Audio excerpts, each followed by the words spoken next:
요즘 저희 가족들이 저희 형을 많이 걱정하고 있습니다. 예. 저희 형이 요즘 좀 많이 힘들어하는 것 같아요. 회사에서도 이런저런 일들이 많아서 막 이렇게 힘들어하고 있어서 술도 많이 마시고, 예. 저희 교회는 다니고는 있는데 술을 또 많이 마시고 막 그러고 있는 것 같아요. 그런데 최근에 저희 형이 인스타그램을 뭐 이렇게 많이 하거나 개인 SNS 계정인데요. 거기에 뭐 이제 자주 그렇게 글을 올리거나 그런 사람은 아닌데 최근에 이런 글을 올렸습니다. 술 한잔하고 남산에 올라옴. 다들 고맙습니다. 예. 예, 고마웠습니다가 아니니까 너무 다행인 거죠. 예. 그래도 그 글을 보고 가족들이 또 무슨 일이 있는 거 아닌가 막 그렇게 걱정을 하였습니다. 요즘 회사가 너무 힘들어서 회사를 이제 그만두겠다. 내가 회사를 내가 때려치고 나와야지. 막 이런 말을 자주 하고 있습니다. 근데 이제 저희 형이 40대 후반이거든요. 40대 후반인데 회사를 그만두고 싶어도 이제 딸린 식구들이 있으니까 쉽사리 이제 그만두지를 못하고 있는 거죠. 참 안타깝다라는 생각이 들었습니다. 이것이 우리 모두의 이야기는 아닐까라는 생각이 들었습니다. 세상이 너무 급박하게 빠르게 돌아가고 있고 좀 쉬고 싶고 좀 여유 있게 걷고 싶어도 주변의 상황과 환경들이 나를 가만히 두지 않는 것이죠. 나는 이렇게 살고 싶지 않은데 정말로 나의 삶을 옥죄어 오고 있는 나의 주변에 있는 환경들이 나를 채찍질하는 것입니다. 그리고 경쟁이 너무 치열한 것입니다. 그렇기 때문에 삶의 불안과 염려, 근심은 나의 삶통을 더 이렇게 옥죄어 오는 것이죠. 건강의 문제, 가정의 문제, 자식들 걱정이 점점 더 우리 마음속에 있는 여유를 잃어가게 합니다.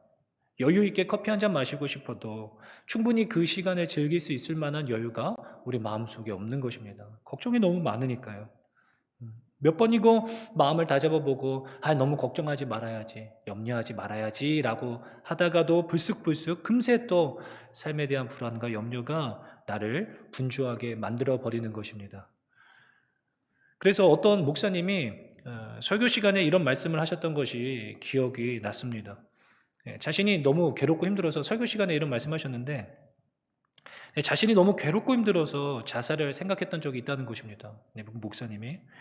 그때 되게 큰 교회 담임 목사님이신데 그때 자살을 하는 사람들이 스스로 목숨을 끊는 게 아니라 살인을 당하는 거였구나라는 것을 깨달았다라고 하시는 거예요. 이게 무슨 말인가 하니까 자신은 어떻게든 살려고 이를 악물고 버티는데 주변 사람들이 환경이 자신을 벼랑 끝으로 내밀고 있었다라는 것입니다. 그래서 자신은 그 벼랑 끝에서 안 떨어지기 위해서 안간힘을 쓰고 버티는데 주변의 사람들이 밀기 때문에 그렇기 때문에 버티다 도저히 버틸 힘이 없어서 손을 놓아버리는 게 자살이었구나라는 것을 깨달았다는 것입니다. 이게 어떤 말인지 여러분 이해가 되시지 않으십니까? 오늘날 사탄이 이 세상에 이렇게 많은 현대인들을 궁지로 몰아가고 있는 것 같다라는 생각을 하게 되었습니다. 그런데 오늘 예수님께서는 이러한 수고하고 무거운 짐진 우리들에게 이렇게 말씀하시는 것입니다. 수고하고 무거운 짐진 자들아 다 내게로 오라. 내가 너희를 쉬게 하리라. 예. 말씀만 읽어도 너무 좋죠. 말씀만 읽어도. 야, 아무개야, 너 너무 수고 많지. 너 너무 무거운 짐을 지고 있다. 이제 그거 나한테 맡겨라. 내가 너 이제 쉬게 해줄게. 너 좀 쉬어. 이 말씀을 지금 누가 하시는 것입니까? 예수님이 하시는 거예요. 예수님 스스로가 직접 하신 말씀이십니다. 그것이 성경에 기록되어진 거예요. 온 우주 만물을 창조하신 창조주 예수님께서 저와 여러분들에게 지금 이 시간 말씀하시는 거예요. 너희들 너무 힘들고 지치고 있는데 너무 그렇게 삶의 모든 무게를 지고 있는데 나에게 와라. 내가 너희들 쉬게 해줄게. 라고 예수님이 말씀하시는 것입니다. 그런데 이 말씀이 믿어지지 않는 거죠. 예전에 저희 어머니가 갑자기 이렇게 말씀하셨던 적이 있습니다. 야, 우리 이제 고생 끝났다. 엄마 이제 곧 다이너스티 차 살 거야. 예. 다이너스티 차 아십니까? 제가 검색해 보니까 2004년도인가요? 2003년도에 나온 것 같아요. 제가 이제 보니까 그때 일이 아마 고등학생 때였던 것 같아요. 고등학생 때. 그래서 엄마 이제 고생 끝냈다. 고생 끝났다. 이제 엄마 다이너스티 차도 사고 살 거야. 막 이렇게 말씀하셨던 적이 있어요. 그래서 그때가 또렷이 기억나는 게 다이너스티 차가 뭐지? 그래서 막 이렇게 알아봤던 적이 있어서 제가 이때를 기억하고 있어요. 예, 그리고 그때로부터 더 극심한 고생이 시작됐다라는 것을 믿으시기 바랍니다. 예. 그때 어머니가 그때 참 성행했던 것 같아요. 그때 다단계 저희 어머니가 다단계에 가셔서 예, 엄청난 자신감을 또 이렇게 얻으시고 오셔서 이제 우리 집 고생 끝났다. 네, 그렇게 말씀하셨던 거죠. 예, 그런 믿지 못할 인생의 허풍이 아닙니다. 예, 전지전능하신 우리를 창조하시고 온 우주 만물을 창조하신 그 하나님께서 예수님께서 지금 우리에게 이렇게 말씀하시는 것입니다. 너 너무 수고하고 너무 애쓰고 있다. 너무 무거운 짐을 지고 있어. 나한테 와. 내가 너 쉬게 해줄게. 너의 그 짐 나한테 내려놓아라. 지금 그 예수님께서 하시는 말씀인 것입니다.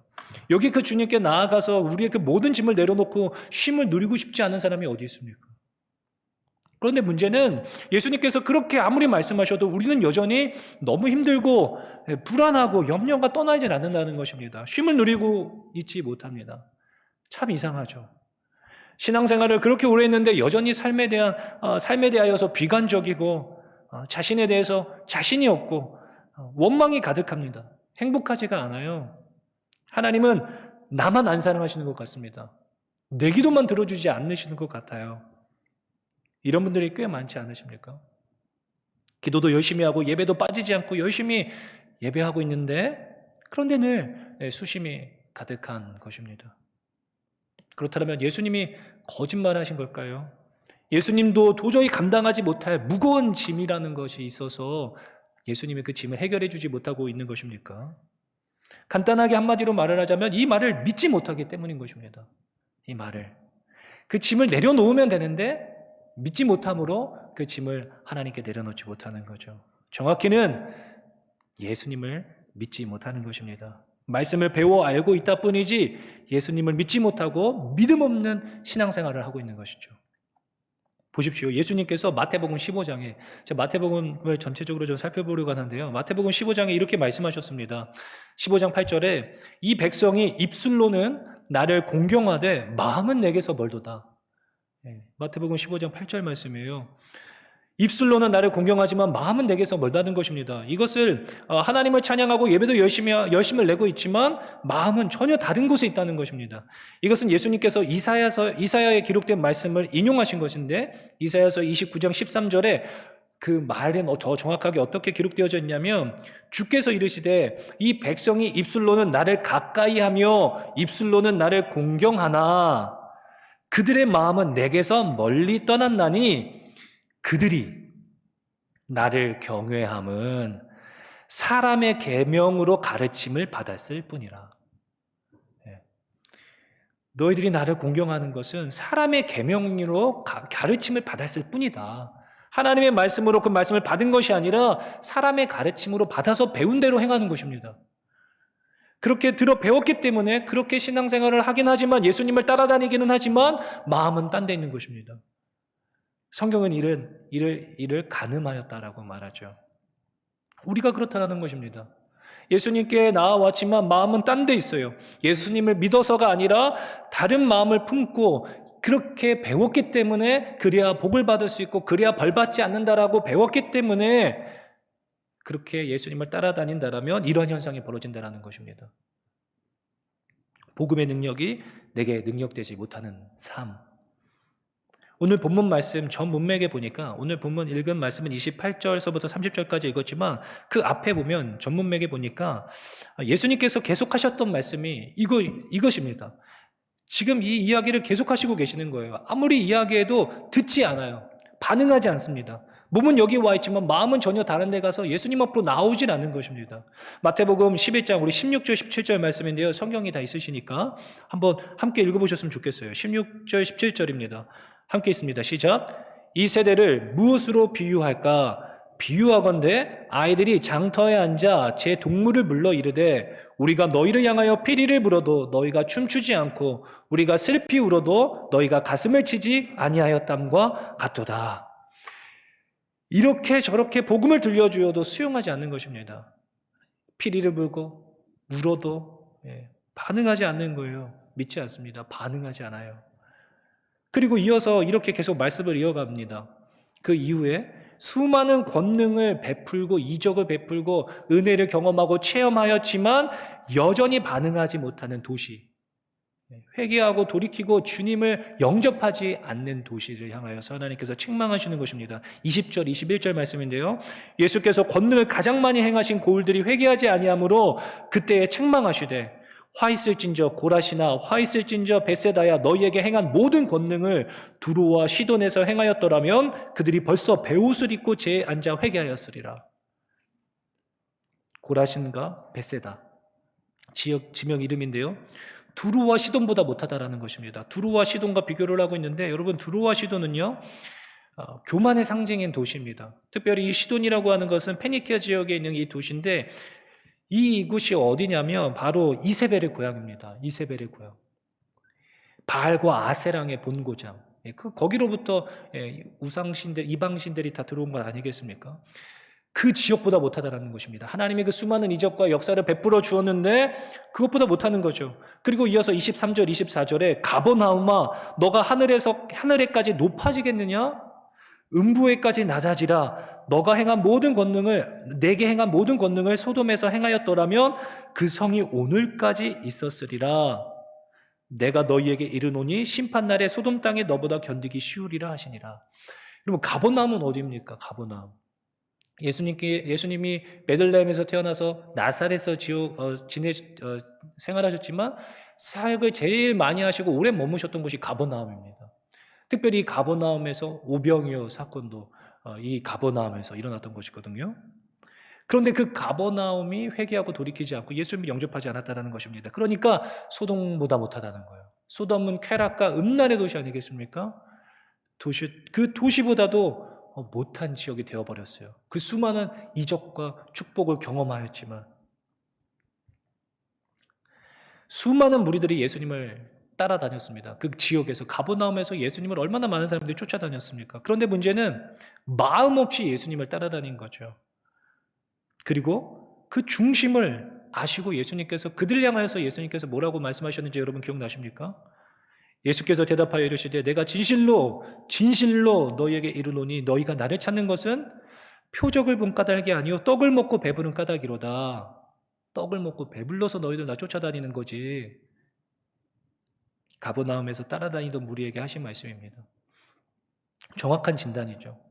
표적을 보고 이분이 메시아구나. 정말 참 메시아의 구원자이시구나. 그분을 영접하고 나의 구주로 영접하는 것이 아니라 그 떡을 보고 쫓아다니는 거예요. 떡을 보고. 그러다 보니까 예수님을 따라다니긴 하지만 마음은 전혀 다른 곳에 가 있는 떡에 있었던 것. 피리를 불고 슬피 울어도 수많은 이적과 복을 받았지만 은혜를 경험하였지만 그 예수님을 메시아로 나의 구주로 회개하고 주님을 영접하지 않는 완악함을 지적하셨던 것입니다.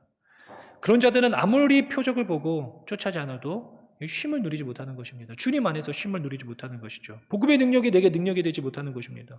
왜 그렇습니까?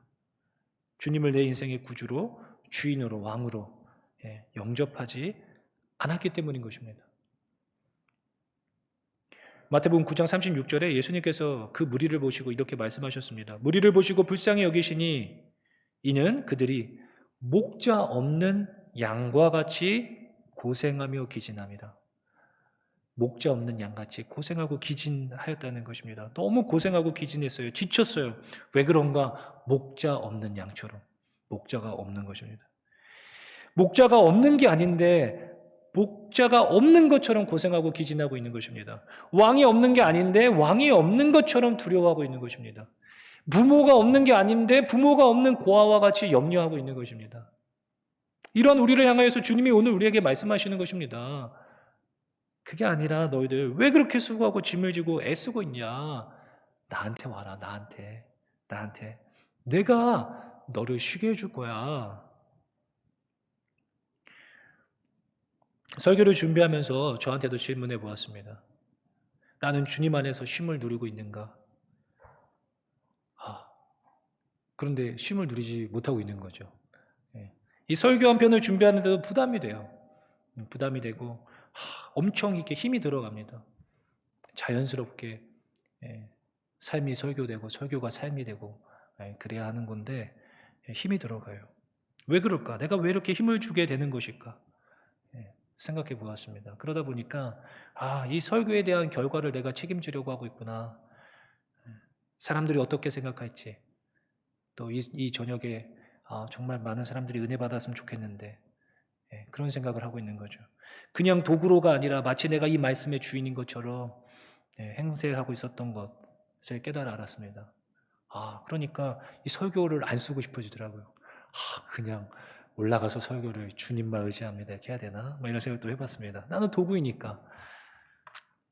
우리는 늘 이와 같이 내 인생의 주인인 것처럼, 내 아이의 주인인 것처럼, 내 가정의 주인인 것처럼 내 인생을 다 책임지려고 하는 그런 부담을 우리가 계속 안고 있는 것입니다. 내가 계속 책임지려고. 그렇기 때문에 괴롭고 힘든 것 아니겠습니까? 예수님은 계속 나에게 와라. 내가 너의 인생의 주인이 되어주고 내가 너의 인생의 왕이 되어줄 거야 말씀하지만 우리의 인생을 주님께 내어드리지 못하고 있습니다. 신뢰하지 못함으로 우리는 단순히 맡겨주신 자리에서 충성하는, 나에게 그 자리를 맡겨주셨기 때문에 충성하는 종인 줄로 믿으시기를 바랍니다. 주인은 따로 계세요. 주인은 따로 계세요. 그 주인이 그 결과를 책임지시며 나의 실수와 연약함까지도 들어 사용하시는 천지전능하신 능력이 있으신 왕인 줄로 믿으시기를 바랍니다. 그러므로 우리가 쉼을 누릴 수 있는 거죠. 주인이 따로 계시니까. 맡은 자들에게 구할 것은 충성이다라고 말씀하셨어요. 그냥 충성하는 것입니다. 나의 연약함, 하나님이 얼마나 능력이 있으시냐면 나의 연약함과 부족함, 그것 때문에 하나님이 더 강함되어 주신대요. 내가 오히려 더 능력이 있고 내가 너무 잘하면 하나님이 오히려 낮추신다고 하셨습니다.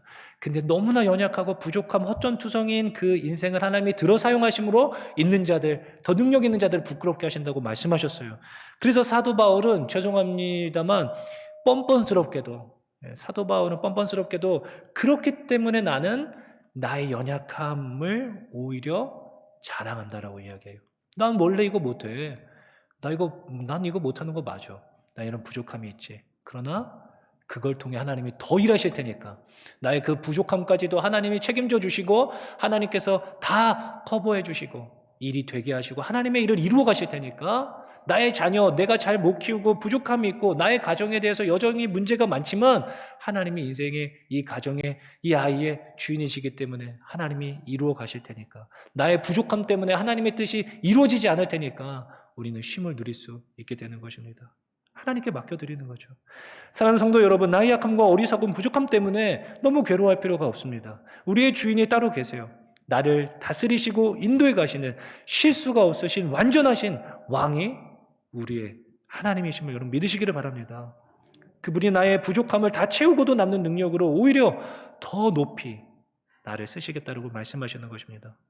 그러므로 이 진리를 우리는 어린 아이와 같이 믿고 주님께 나아가는 거죠. 25절 말씀입니다. 그때 예수께서 대답하여 이르시되 천지의 주제이신 아버지여 이것을 지혜롭고 슬기 있는 자들에게는 숨기시고 어린 아이들에게는 나타내심을 감사하나이다. 지혜롭고 슬기 있는 자들, 인정받고 능력이 있어서 자신이 내 인생의 주인이 되어서 살아가는 사람들, 마치 자신의 돈으로, 능력으로, 자신의 학벌로, 그 직장에 있는 어떤 그런 능력들로 자신의 인생을 살아갈 수 있는 것처럼 살아가는 사람들, 그런 자들이 아니라는 거예요. 그런 자들에게는 숨기셨어요. 그런데 어린아이같이, 킹제임스 버전에서는 베이비로 번역했어요. 아기와 같이, 어린아이와 같이, 아기와 같이 철저히 부모에게 의존적인 어린아이들. 어떤 아기가 자신이 내일 먹을 밥을 염려하겠습니까? 저도 아이를 키워보니까 18개월 된 서아가 있는데요. 내일 먹을 거, 그런 거 걱정하겠습니까? 그냥 먹고 싸고 놀고 자고. 반복이에요. 아무 근심 걱정이 없습니다. 저희 서아도 잘 웃어요. 그냥 계속 웃기만 하고 부족함이 없고 걱정이 없죠. 왜 그렇습니까? 부모에 대한 확신과 믿음이 있기 때문이겠죠. 서아가 그렇다는 게 아니라 그렇게 어린아이들은 부모에 대한 믿음과 확신, 신뢰가 있기 때문에 너무 자유하고 담대하게 매일을 살아가는 거 아니겠습니까? 그게 어린아이요 아기들인 것입니다. 나의 삶의 여러 문제들을 주님께 내어 던져버리고 이 아이들은 내 아이들이 아니지. 내 가정이 아니지. 하나님의 가정이요. 하나님이 이 가정의 가장이시요. 하나님께서 이 아이들을 더 잘하시고 나보다 더 많이 사랑하시니까 하나님께서 책임지실 거야. 그 주님을 나의 주님으로 영접하고 내 인생의 주인으로 모시는 것입니다. 그때 참 자유가 임하고 쉼이 임하는 것입니다. 그리고 멈추는 게 아니에요. 거기서 멈추는 게 아니라 이제 시작인 것이죠. 주님을 나의 구주로 영접하고 29절에 보니까 나는 마음이 온유하고 겸손하니 나의 멍에를 메고 내게 배우라. 내게 배우라. 그리하면 너희 마음이 쉼을 얻으리니. 배우는 거예요. 배워야 됩니다. 예수님께 배운다라는 건 뭘까요? 예수님의 제자가 되는 것 아니겠습니까? 제자가 되어서 예수님께 배우는 것입니다. 그렇다면 예수님의 제자가 되어서 예수님의 멍에를 메고 주님을 따른다라는 것, 누가복음 14장 27절에 예수님께서 이렇게 말씀하셨어요. 누구든지 자기 십자가를 지고 나를 따르지 않는 자도 능히 내 제자가 되지 못하리라. 제자가 되고자 하느냐? 자기의 십자가를 지고 나를 따르라 라고 말씀하셨죠. 그리고 십자가를 지고 따라가며 그의 멍에를 메고 주님 곁에서 배우는 자들이 제자입니다. 그들이 제자예요. 그들이 배우는 사람입니다. 더 이상 먼 발치에 서서 쫓아다니는 자들, 이적과 표적을 보고 권능을 보고 예수님을 따라다니는 자들이 제자가 아닙니다. 멍에를 메고 예수님께 배우는 자들이 제자죠. 주님을 나의 구주로 영접하고 예수님의 십자가를 지고 예수님 곁에서 배우는 제자. 제자가 되어야 우리의 마음이 쉼을 얻는 것입니다. 그 예수님의 멍에를 내 어깨에 지우게 될 때, 여러분 나의 죄와 허물이 다 가리움 바 되는 거 아니겠습니까? 그러니까 감히 예수님 곁에서 따라다닐 수 있는 것 아닐까요? 베드로가 제자가 되어 너 사람 낚는 어부가 되게 해줄게 라고 따르라 했을 때 주여 나를 떠나소서 나는 죄인이로소이다 말하지 않았습니까? 너무 두려웠어요. 자신이 죄인이란 걸 깨달아 알고. 그러나 예수님께서 십자가 위에서 나의 모든 죄의 짐까지도 예수님께서 다 대신 져주신 것 아니겠습니까? 그러므로 우리는 예수님 곁에 설 수 있게 된 것이죠. 예수님을 따라갈 수 있게 되었습니다. 어떤 죄의 문제도 우리를 주님의 그 사랑에서 끊을 수 없게 되었습니다. 사망의 문제, 죄의 짐까지도 예수님께서 대신 져주셨습니다. 어마어마한 큰 축복이죠. 사망에서 생명으로 옮긴 바 되었습니다. 제가 요즘에 청년 임원 리더들하고 성경 공부를 시작했습니다. 근데 그 공부를 준비하다가 김동원 목사님이 부활절에 하신 설교의 일부를 듣게 되었습니다. 그 대목을 제가 읽어드려 보겠습니다. 그 죄에 가리움바 되어진 은혜에 대한 내용인데요. 저에게 생명과 같이 소중한 것들이 있습니다. 아이들은 저를 아버지로 인정하여 존경해주고 있습니다. 아내도 저를 남편으로 극진히 사랑해주고 있으며 많은 교인들이 저를 제법 좋은 목사로 인정해주고 있습니다. 이것이 무너진다면 내 생명과 인생은 아무것도 아닙니다. 그러나 저에게는 그와 같은 축복의 관계를 단번에 다 깨뜨릴 수 있는 죄와 허물이 있습니다. 그동안 제가 지은 죄의 10분의 1, 아니 100분의 1이라도 드러내고 공개되어진다면 저들은 제가 자신들의 아버지와 남편, 목사라는 사실을 인정하기 싫어할는지 모릅니다. 제게 그처럼 치명적인 일이 어디 있겠습니까? 저는 죄의 싹이 사망이라는 말에 천번만번 동의합니다. 죄의 싹은 사망이 맞습니다. 자식에게 아버지로 인정받지 못한다면, 아내에게 남편으로서 사랑받지 못한다면, 그리고 목사로서 교인들에게 인정받지 못한다면 그것은 어떻게 살아있는 것이라고 할 수 있겠습니까? 그래서 저는 속죄의 은혜가 가장 큰 축복임을 믿습니다.